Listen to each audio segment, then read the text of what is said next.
Hello, my name is Johnny. Welcome to another awesome collection and classic toys and games. In this case, 1970s Panzerblitz, and we're going to look at some information about German and Russian tanks from World War II. Like, please subscribe, that notification bell, like, reply, and share. I'm going to do a video eventually, several on Panzerblitz, the whole game. It came out in 1970, and all the units, the map boards and stuff, but I wanted to look through this first. It's got a neat armored vehicle profiles and data, and it's got some nice information on the different vehicles. There's only German that you see here, but as we flip through, you'll see there's Russian too. Yes, that's what it is. Armored warfare on the Eastern Front. This was my introduction to World War II as a, quote, hobby. Before that, it was just watching some television shows or movies when I was a little kid. And I got this 50 years ago, and I got it out. This is the original one. And when trying to reread the rules and might try to do some practice games and take a look at it. Of course, moved on from this to Squad Leaders type by Avalon Hill, and then I have all my 172 scale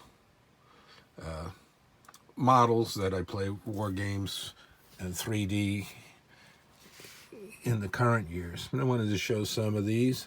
These are three of the late war armored cars. The only one they're not showing is the one with the short barreled 75 howitzer type on it.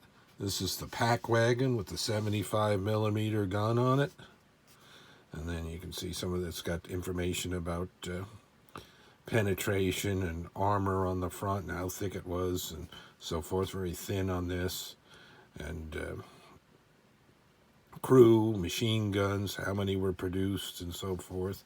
A little information there that you can read as I'm looking through it. This one's really famous. This is the Puma with a turreted 50 millimeter long gun on it. Same one as the later Mark IIIs. And it was in that it was pretty good for armor penetration. It could, especially on the sides, take on a regular T-34 or a Sherman or a Cromwell at close range to medium range.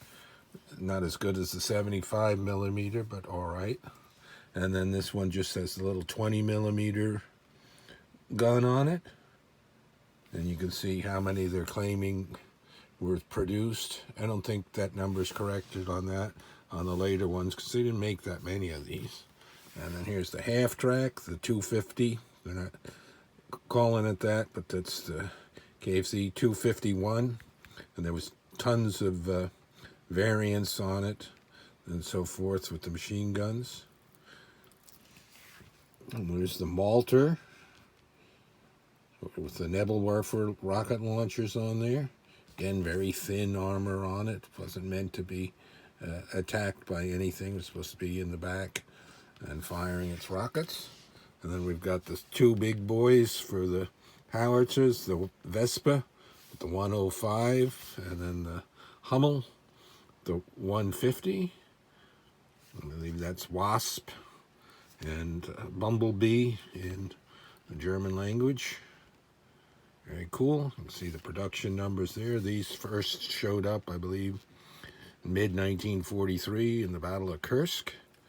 And this is known as the Grilla or Cricket. Very cool. It's on the 38T body, the same one as the Hetzer. And that's got 150 millimeter type howitzer, same size dimensions, but much shorter gun than that's on that, and it's used for assault and so forth. And then there's the Wirbelwind. They didn't make very many of these, and then didn't show up till the very end of 1944.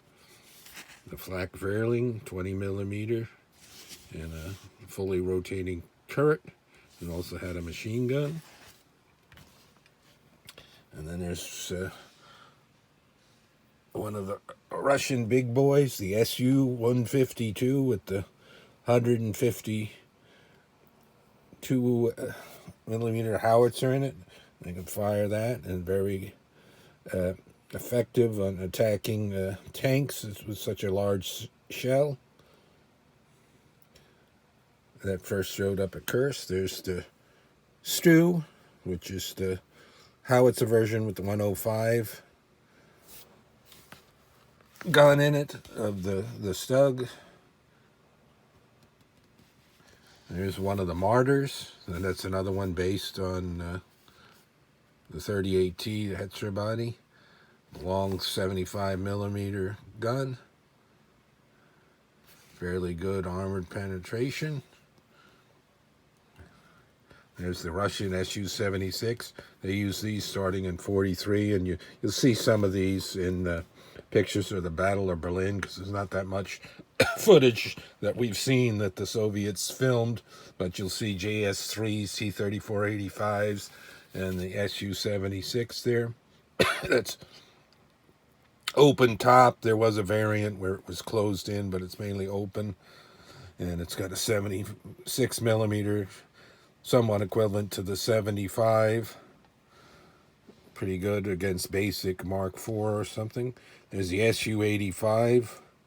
So they've got an 85 millimeter on there. 3.4 inch frontal armor. Pretty good. And then they've got the one Su-100. That, I believe, when I've read it, they say appeared in late 44, just barely, more like 45. And it had that huge, long 100 millimeter. And look at the very good penetration on that. And fairly good armor. Sloped on the front, low. And then here's the one with a monster, the JSU-122. That's on like the KV body or the JS2 body. That long 122 millimeter. Look at the penetration on it. And then very thickly armored. Look at that. Front 8 and 5, and even the rear 3.5. Very cool. And it's got the big Dashik 12.7 or 50 caliber 12.7 millimeter gun on it. Here's what they show on the cover here. I always think of this artwork of the Jagd Panther for the Panzerblitz. There it is there. They didn't make too many of these at all. I mentioned about the box cover. 4.8 on the front, and it's on a very slope, so that's good there. Armored penetration, 8.1. It's the same gun that's on the King Tiger. And in the Nashorn, the long 88 millimeter. Hunting Panther 5. Call it. When I was younger, I used to call this the Hunting Panther 4. But this is the Jagd Panzer 4, and they had to put the long Panther 75 millimeter, and the length L70 length, the same length that's on a Panther, except it doesn't have the muzzle brake. The first few, so many of them that came out didn't even have the longer gun. It had the regular Mark IV length gun on it. They could. There's the Nashorn, the Rhino. Very superior optics on that. Very weak armor. Look at that, not even an inch. But they've got the long 88 millimeter gun on it. Great penetration. Started in 43. This is the big boy, the Jagd Tiger, Hunting Tiger. 128 millimeter gun. And there's the penetration on it.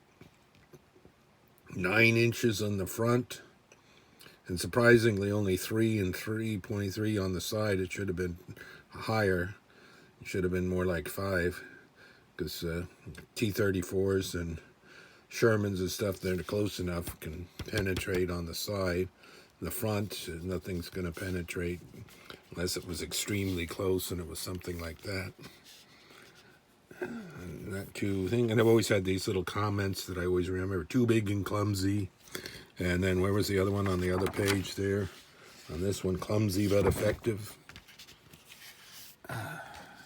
And so you could use this information as the basis of your wargaming, and when I get to this, I'll show you how they do the counters with attack factor and range and so forth. There's the little Hetzer.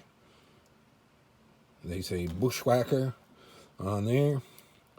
I've also heard Bader, and I've also heard that they didn't even refer to it as the Hetzer during World War II, so who knows.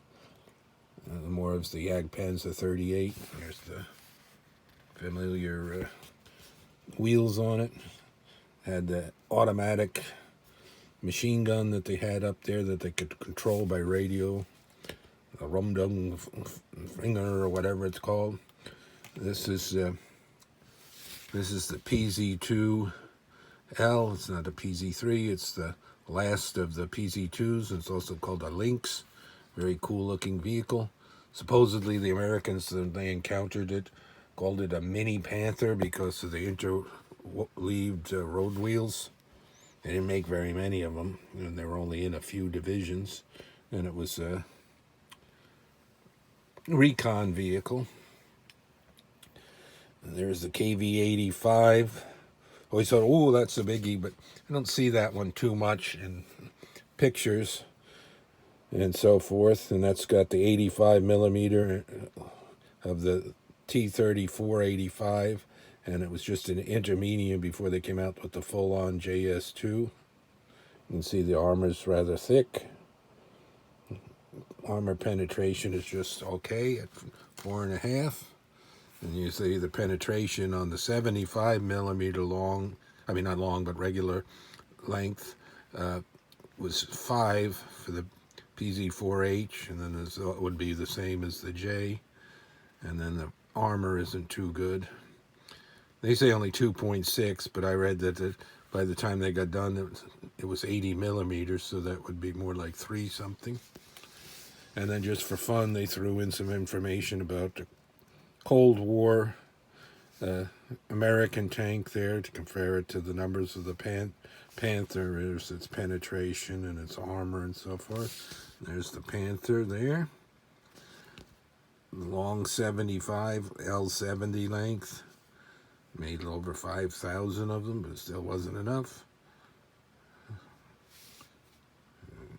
Started out in 43. They first used them in Kursk, and they had a lot of trouble with them breaking down and engine fires and so forth, and they had to work out teething problems, as they call it, and then it got better. Really like that vehicle. There's the basic T-34, or they call it T-34C, and there was several variations on what it looked like, but it all had the 76 millimeter gun on it. There's its penetration, its armored front, which wasn't too bad, and then it was sloped, so it was very hard for when they first encountered it, because they had a lot of 37 millimeters, and even the 50 millimeter at length, it couldn't really do anything against it. And then it's the T-34-85, same vehicle, but with a much bigger turret and the 85 millimeter gun that we saw on the SU-85 and so forth. And there's the regular Tiger, Tiger 1. First came out the end of 42. And there's its armor penetration and its front. It's 4 inches. I think it was slightly bigger than that because it's 100 millimeters on the front. And then there's the King Tiger. Much better armor penetration with the longer gun. Much thicker armor and so forth, except the side wasn't that much thicker, but it was sloped more, where this was more of a box shape. And then what do we got down here? JS2. These started to see these in early 44. And they've got the big machine gun on there. They got a machine gun on the back. And then I thought, oh, the JS3, that'd be cool. But it didn't see service in World War II. This is the first time the Allies saw it was, I believe, in a parade in Berlin in June of 45. And very sloped, very thick armor. The gun, I think it was better. We had just started using the Pershing tank but I think this was better. I don't know if this was actually ever really used in a conflict, because 5 years later in Korean War, they used T-34-85s and GS2s that Koreans and Chinese had, and I don't think they used the JS3. But I always liked the rounded, I call it the pancake shape, and the front comes like that, and they call it a pike, because the way it's shaped, pointy. It's very cool. So that was a look at that. Information here, and like I said, we'll look at this in another video in the future in several big ways and then smaller ways with counters and stuff. And there's a lot more games by Avalon Hill that are rather cool. And this came out in 1970, but I got this in 74 when I was a young kid, but I was smart enough to learn how to play and so forth. Very fun. It introduced me to lifelong interest in World War II tanks, armored warfare, and the battles of World War II. More to come in a future video. Thanks for watching.